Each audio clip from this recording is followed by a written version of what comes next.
Good day everyone, it is Londononion returning with part 3 of our handler review and build for Remnant 2. In our two previous discussions, I had relayed my preferred builds for the Bonded Predator and the Bonded Beastmaster, respectively the Hunter and Summoner sub-archetypes.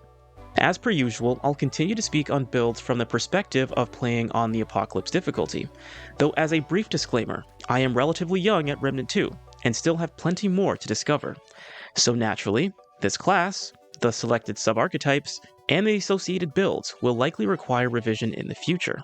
And of course, to avoid confusion, our dog companion will be nicknamed Rufus for the duration of this discussion. But now, we will continue where we left off from our previous video, and begin by discussing the Bonded Bulldog. The Bonded Bulldog has the Challenger as the sub-archetype.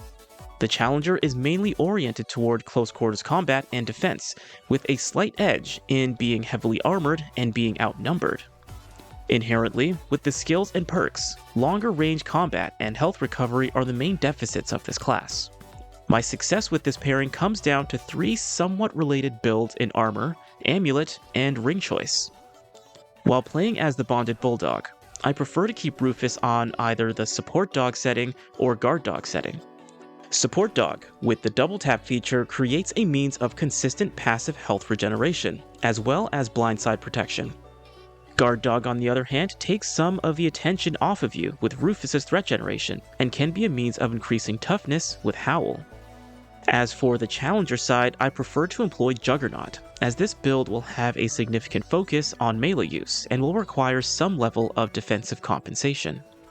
Each of our three builds will have a heavy focus on recovery and longevity in combat, as I would consider this to be a high priority consideration for surviving on the Apocalypse difficulty. There will, however, be a balanced set of trade-offs between each build, guided by the accompanying amulet. For our first build, we'll speak on the use of the Twisted Idol. The Twisted Idol amulet increases armor effectiveness by 35% and reduces encumbrance by 15 units. Assuming the Leto Mark I or Leto Mark II armor set, this will reduce weight down to 80 units and consequently allow normal maneuvers for combat. With our high armor effectiveness and encumbrance in check, the rings will be responsible for the recovery aspect. I employ Low Yield Recovery, Blood Tinged Ring, Dying Ember, and Fey Bruiser Ring. Low Yield Recovery grants 6% replenished health upon eliminating an enemy. Blood Tinged Ring allows 2 health units per second to regenerate when within 25 meters of a bleeding enemy. Dying Ember grants 6% of base melee damage dealt as lifesteal, and the Fey Bruiser Ring grants 2 stacks of Bulwark upon inflicting melee damage. The main logic behind this build is to have multiple avenues of health recovery that can take place on a consistent basis, while one is in combat. The Fey Bruiser Ring is to synergize with the Juggernaut skill, which grants 3 Bulwark stacks. This will maximize one's Bulwark for the duration of the skill. Not to mention, 2 Bulwark stacks will only do so much to reduce damage, so the other rings in aggregate are intended to compensate. The Blood Tinged Ring plays into Rufus's offense. Whatever he bites begins to bleed. Even if employing ranged combat, one will likely receive the benefits of this ring. Now one can choose either to have Rufus in Support Dog mode or Guard Dog mode with their own trade-offs. Rufus in Support mode will naturally add on to the accumulated health regeneration, though he will not be able to sustain the same amount of punishment as the Guard Dog setting. Conversely, in Guard Dog mode, Rufus won't be able to heal a given handler as quickly, but will have an easier time in combat. With this setup, I personally prefer the Guard Dog setting. Healing is spread amongst the 3 rings. Support Dog healing is helpful, but almost unnecessary. Plus, with the Guard Dog setting, Rufus's Howl can make the Bonded Bulldog even tougher while drawing away some attention. Used alongside Juggernaut, and the Bonded Bulldog becomes a formidable target, though just like everything else on the Apocalypse difficulty, there is less room for abuse. But if all else fails, Rufus should be there to rectify one's shortcomings or terrible luck. Unlike our previous discussions, Rufus is not necessarily meant to be a distraction, but a comrade in close quarters combat. Whether one is engaging the enemy or eliminating the enemy, the Bonded Bulldog will continuously recover. As for our weapons, this really falls to preference, though I enjoy employing Ford's Scattergun as my primary, with the bottom feeder mutator. For the secondary, any rapid-fire weapon will do. I like using the Cube Gun with Ingenuity, or the MP60 with Tremor and Bandit to aid with crowd control. Range will be an issue with the setup, so the secondary is not set in stone. To aid with health regeneration and airborne enemies, I employ the Blood Draw mod to draw in and ground flighted foes. As a small bonus, this mod inflicts bleeding. 1 to 2 targets will likely become eliminated quickly, which will play into the low yield recovery ring. More than 2 would likely sustain the damage, but die soon after, which can actually help with the blood-tinged ring. If they don't die, then they are easy targets, since they will be in close range for either Rufus or the bonded Bulldog to finish off. This can be used for both ground and airborne enemies if one is outnumbered. Next, we'll speak on the Difference Engine build. The Difference Engine grants lifesteal for 1.5% of base damage and 20% additional damage while a shield is active. The implication, of course, is that shield use and effectiveness will be the main means of survival and offense. Due to the encumbrance of the Leto Mark I armor set and avoiding the Ultra bracket, I employ the Dran Memento ring, which should reduce one's encumbrance to 90 weight units. This ring will also increase max stamina by 20 units. Next, I employ the tightly wound coil ring, and this one is integral to the efficacy of this build and the amulet. This ring grants a shield for 15% of one's max health for 5 seconds after expending 75% of one's magazine.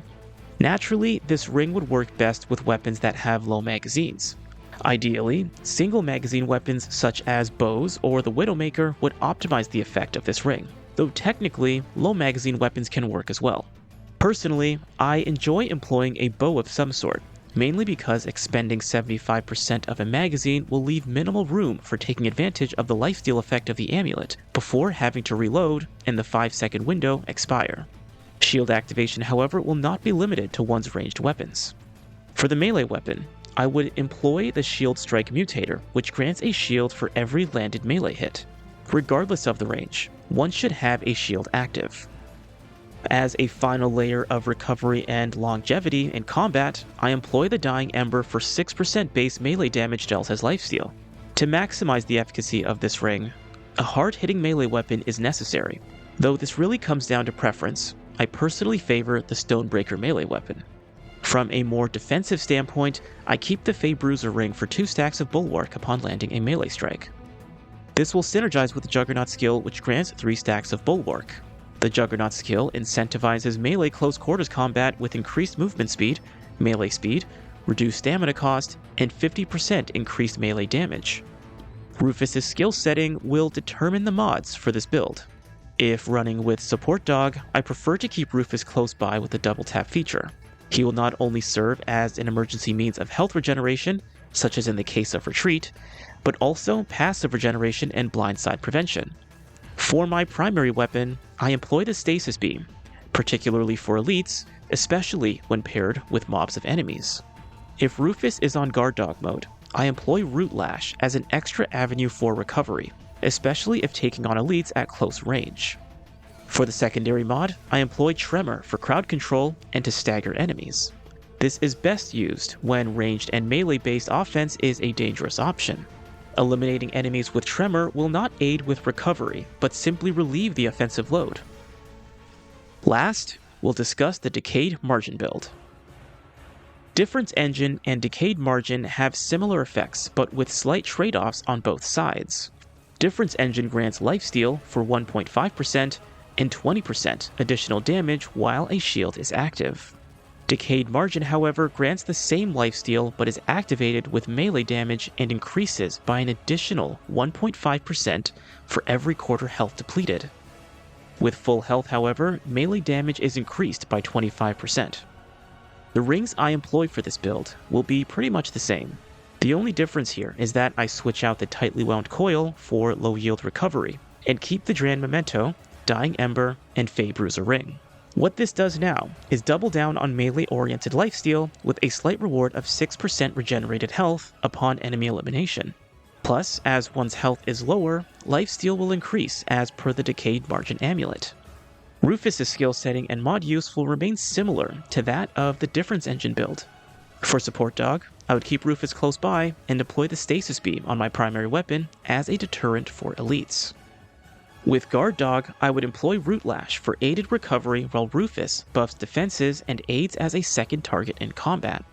The priority of the combinations is dependent on enemy profiles. If facing off with mainly grounded enemies, Rufus in Guard Dog mode would help prevent one from being overwhelmed and naturally divert some of the attention. If enemy profiles are more airborne, I would employ the Support Dog, since recovery from melee-based attacks will be stagnated. As for ranged weapons, this build would benefit more with a heavier base of fire that is not so focused on accuracy and timing given its melee-based nature. I like to specifically employ the Bone Saw or Chicago Typewriter. I also employ either Bandit or Extender as their mutators. The melee weapon also remains the same, though for the mutator I use Edgelord for increased melee speed and charge speed. As for the secondary weapon, the Cube Gun proves to be an extra layer of defense if overwhelmed with enemy projectiles. This tends to be the case with airborne targets. The trade-off between these two builds is simple. Difference Engine grants lifesteal with any damage means and an active shield. The rate of lifesteal will always be consistent, but with an added defense of shield protection. The Decayed Margin has lower defense due to the lack of shield reliance, but increased lifesteal based on health, and limited to melee damage. Difference Engine may have a slightly more difficult time with crowds due to the ranged weapon profiles that optimizes tightly wound coil. Ultimately, I enjoy both and would consider them equally valuable. Otherwise, there is option C. Compensate defenses with the Twisted Idol and have Rufus as a means of recovery through the Blood-Tinged Ring, while keeping him in the Guard Dog setting. He essentially becomes a perfect mixture of his Guard Dog and Support Dog setting with increased threat generation and damage reduction, while supporting his handler with passive health regeneration from bleeding enemies. My preferred relic is the Crystal Heart, though I prefer to think of these as emergency options where Rufus' revival perk is not an option. As for the shards, I typically employ a combination of armor effectiveness, shield effectiveness, melee attack speed, stamina recovery delay, and stamina cost. Lastly, for traits, I would prioritize Arcane Strike, Expertise, Endurance, Vigor, Blood Bond, Rugged, Bark Skin, Shade Skin, and Siphoner, though really, this is up to each user. So the Handler is the first class I played with in Remnant 2, and I grew to enjoy it rather quickly because of how versatile and, admittedly, forgiving it was to the many blunders that come with this game's learning curve. It covers all the appropriate bases in combat, offense, defense, and support/recovery, which opens it up to varied loadouts and adaptability. At the same time, I would say the Handler's greatest strengths are also its greatest weaknesses. In being so versatile, there is limited depth in each constituent. As the saying goes, Jack of all trades, but master of none. But as the full saying goes, a master of none is usually better off than a master of one. That otherwise sums up our Handler solo build for playing on the Apocalypse difficulty. There is, however, a high likelihood that I'll revisit this class as the prime archetype in the future, given how much I've yet to discover and experiment with. The main philosophy that guides my strategy for builds is that you can't lose if you don't die, unless of course there is a time limit. In a game that is rather unforgiving in its difficulty, nothing beats attrition in this Onion's opinion. But anyway, if you made it to the end, thanks for watching, and I'll see you guys in the next archetype build.